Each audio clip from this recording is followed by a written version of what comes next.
আপুনি বা আপোনাৰ পৰিয়ালৰ কোনোবাই দাঁতৰ সমস্যাত ভুগি আছে নেকি?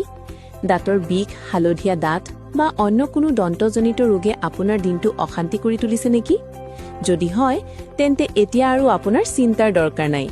আহি যাওক খলিচাভিটা গাইবান্ধা বজাৰত স্থিত মণ্ডল ডেণ্টেল কেয়াৰলৈ।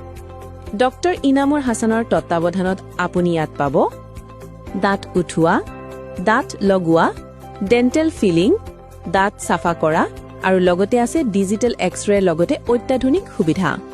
দাঁতৰ সমস্যা সম্পৰ্কীয় সকলো সমাধান এতিয়া মাত্ৰ এটা ঠিকনাতে উপলব্ধ। ইয়াৰ লগতে মণ্ডল ডেণ্টেল ক্লিনিকে আপোনালোকলৈ আগবঢ়াইছে অহা 15 নৱেম্বৰৰ পৰা 25 নৱেম্বৰলৈ 10 দিনৰ বাবে সম্পূৰ্ণ বিনামূলীয়া ডেণ্টেল কনচাল্টেশ্যন। গতিকে আৰু পলম নকৰি আজি আহি যাওক ডক্টৰ ইনামুল হাছানৰ মণ্ডল ডেণ্টেল কেয়াৰলৈ। আমাৰ ঠিকনা খলিচাভিটা তথা গাইবান্ধা বজাৰৰ তিনিআলিৰ ওচৰত অথবা আমাৰ যোগাযোগ নম্বৰ 7896528636। মণ্ডল ডেণ্টেল কেয়াৰ, হাঁহি ভৰা মুখৰ প্ৰতিশ্ৰুতি।